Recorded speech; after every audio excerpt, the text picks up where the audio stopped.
Well, arts and crafts class is over.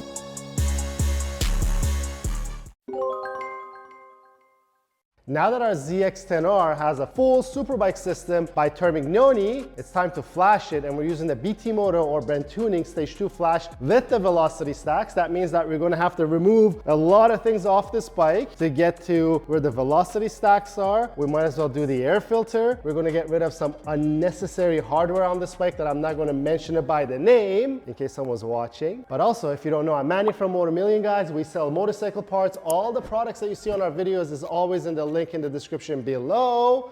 And if you can see, I'm wearing the new Motomillion Bogo shirt. They're available as well on our website. Go check them out. There's also a link in the description below. But I think it's time to show you the parts and start dismantling this motorcycle. I think it's going to be a full day of work today. This is our BT Moto flasher.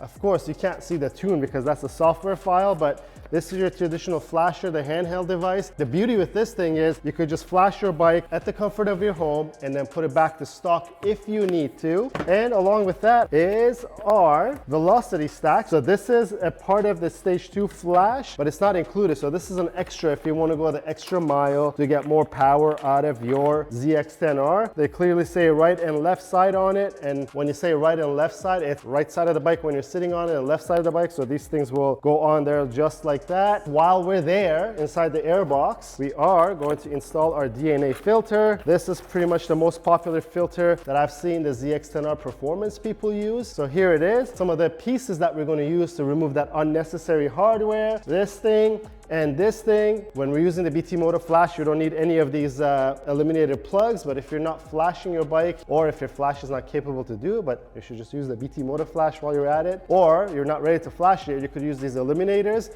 There's also the Brox version of these as well. We're just using these because they're pretty and blue. It's not like you're going to see it, but this is what we had handy. Also, if I'm feeling like it, because this takes a lot of time, we might put some gold tape around the Airbox. Then we remove everything just like we did on our R1M build. That was a Japanese bike. This is a Japanese bike. And if you guys thought that we're not going to treat this ZX-10R like a full Motomillion bike, I think you must be now convinced, because this is not the end of it. But before we talk about the end, let's begin taking this thing apart and installing those parts.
The Airbox is off. We took the bottom part out as well because we're going to put some gold tape on our ZX-10R. It's right here. You might have seen us do it on our R1M build series. I think now it's been 4 years or 3 years. This is basically reflective tape. It reflects the heat away from the object that you place it on. Since this is the bottom of the Airbox, we're going to put it on. That way it reflects the heat away so that you get rid of some of that heat soak effect, because the engine runs hot, your headers are right under it, all the heat rises, and then it starts soaking up your plastic pieces like this, the Airbox, and then it just makes the air a few degrees warmer on the inside. And as you know, the cooler the air, the denser it is, the more power the bike makes. Is there any data on how much this works? No, but there's some really cool videos where they stick this onto objects and they put a flame and they put a thermometer on the other side, and you can see that is a significant reduction in heat. And if it wasn't something that actually works, race bikes that are in the World Superbike Series and MotoGP bikes would not be using these reflective tapes on their motorcycles. You oftentimes see when their fuel tanks are removed, there is reflective tape all over the bike in the areas where they don't want any heat soak or any heat transfer.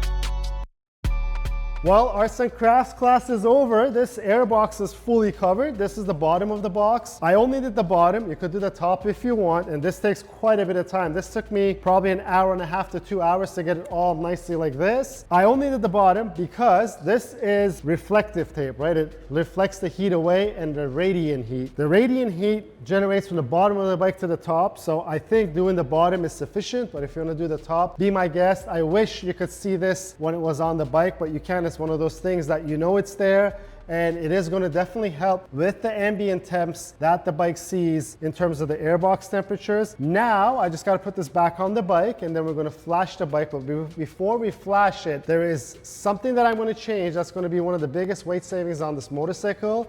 You're gonna have to wait to see that. By then, you come and tell me if this looks like something out of Willy Wonka's chocolate factory or something that NASA's gonna shoot off to space. But before I read your comments, I'm gonna start putting this back in because it's all a mess over there. I think that's it.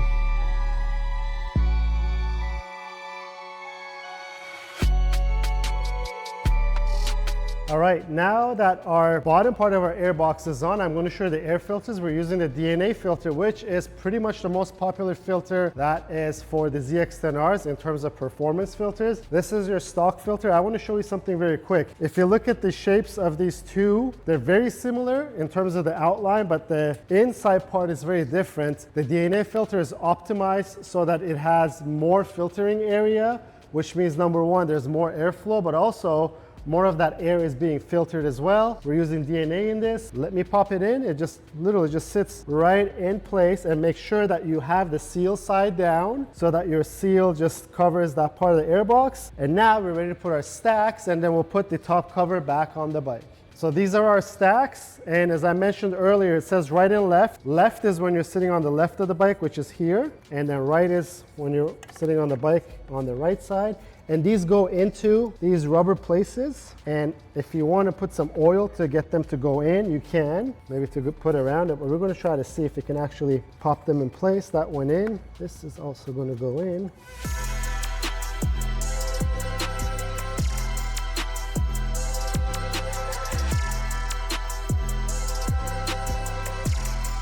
Well, that's our velocity stacks installed. Now we could put our airbox back on, the lid of it. Now we're just gonna follow the backward process, but I promise I'm gonna show you that weight savings in a second.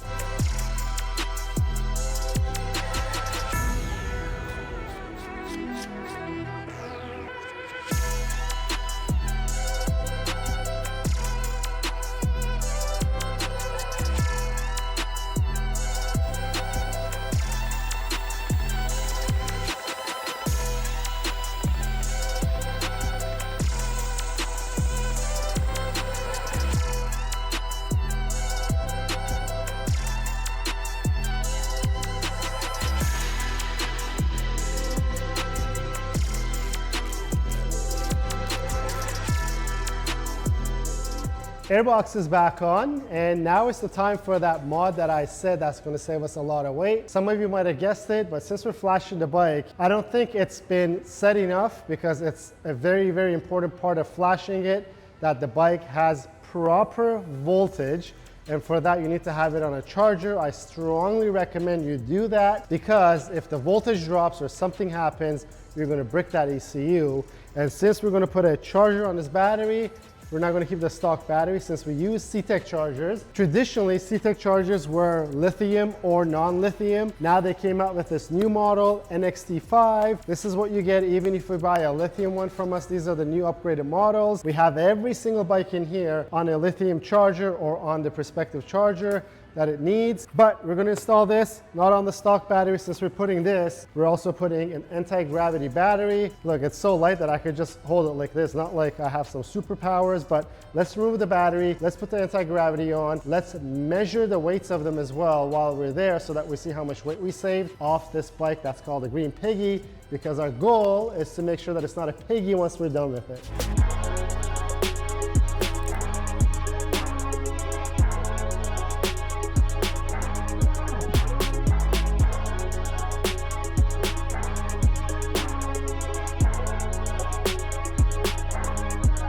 All right, 2 batteries, stock, anti-gravity.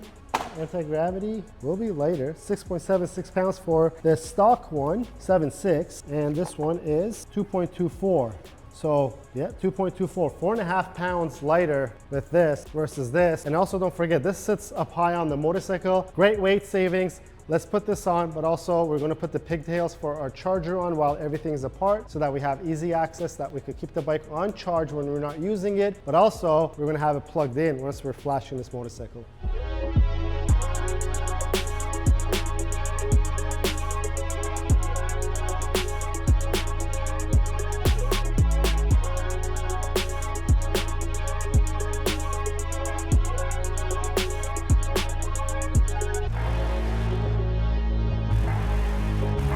While the battery is on, the bike is much lighter than 4.5 pounds though, because there was some magical weight savings that happened around this part of the bike that you did not get to see on camera. And if you know what we did, you probably know what we did. It's not like a trade secret. We just are not comfortable with showing it on camera to you guys. And I guess if you know, you know. So now we're gonna put the tank back on, ignition the bike on. We're gonna make sure that the bike charger is plugged in, and we have it right here, right under the rear seat cowl section.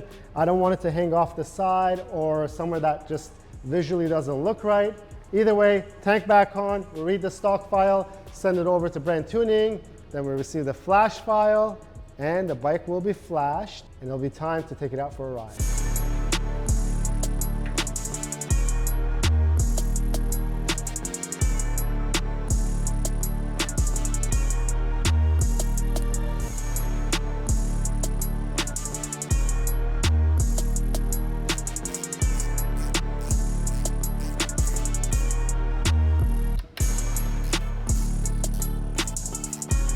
Quick little tip, if you get an anti-gravity battery and you go to turn the bike on and there's no power, first things first, make sure that you've hooked everything up, but there's a restart button, right? So this is the cool thing about these anti-gravity lithium batteries. This holds up to 10 charges. In case your battery runs low, it'll shut it off. So let's say your charging system is broken and it's not charging the bike anymore. It's not going to leave you stranded on the side of the road. You'll have to pop your seat out and press this restart button, and you get 10 starts on your bike once you do that. But also when the battery is new, it's not going to start. So you got to click that restart button, and now, as you see, the bike will power on. We just want to make sure that everything is okay. I also want to smell for fuel or anything like that since we mess around with the fuel lines, but it's good to go. Let's see, it doesn't show the voltage somehow.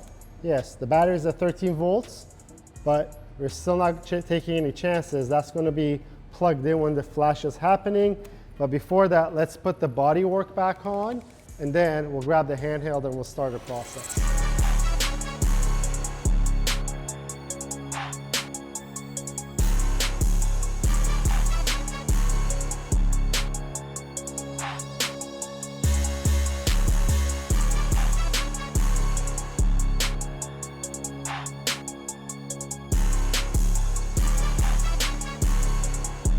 All right, the charger's on. You could cycle through the modes, and I got it to motorcycle lithium. I think you could do car lithium, but you want to make sure that it's in motorcycle lithium, and this is going to do its things, right? It's going to check the battery and then start charging it if it needs charge, and then take care of the battery. As far as I know, lithium batteries are not supposed to be on a tender. It's not the same way that it works. So this thing will take care of the lithium battery you have, and we know for sure that these things are the best things to use on your anti-gravity batteries.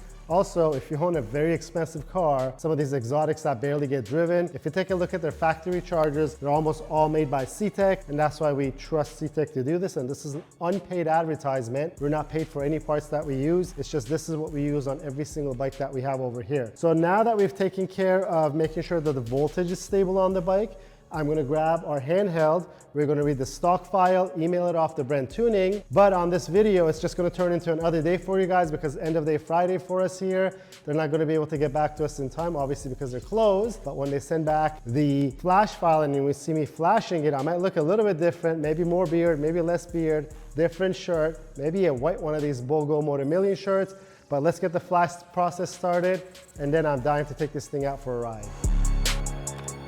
All right, surprise, the seat is off because I didn't know. This is the first time that I'm using a flash device on a Kawasaki. You gotta connect this to, I believe, the positive side of the battery, but your diagnostic plug is right here. This is gonna come off. There we go, let's keep this. We're gonna plug this in. And then we're gonna plug this to the positive end of the battery.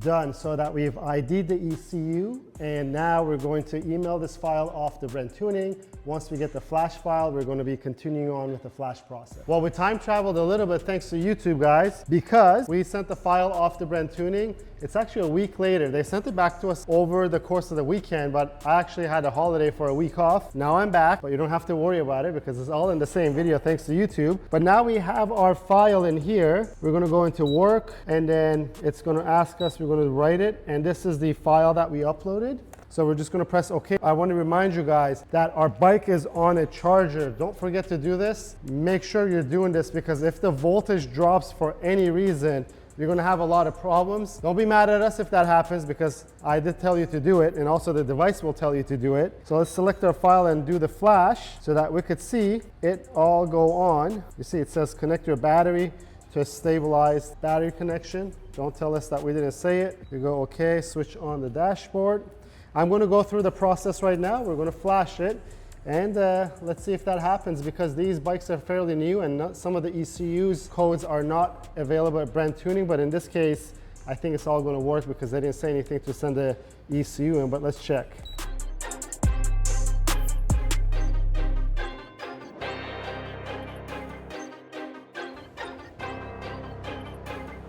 Well, there we go. I think we're done. There's a good reason why we have it on the charger because this thing takes a little bit of time. I assume it's probably the chipset of the ECUs that makes it different for it to load slower or faster. Now it says switch the dashboard off, go continue. It's doing some stuff. It's saying wait, operation in progress, and probably soon it's going to say flash complete or something like that. Let's see what it says. Right here it says writing ECU completed. I think we're pretty much done. At this point, what I'm gonna do is I'm gonna put the seat back and cover everything up, and we're gonna go test ride the bike, but that won't be on this video. Maybe we'll make a ride video with the exhaust and the flash to let you guys know if there is any difference. This throttle feels really bad. When you're riding it, it feels just like the S1000s when they're stock, that you give it throttle, you feel like the bike's not doing what you're asking it to do. And you could stay tuned for that ride video. But I think that's pretty much it for this episode, guys. If you like the video, please give it a thumbs up. If you have any questions or comments, leave them down below. Until next time, guys, have a good one.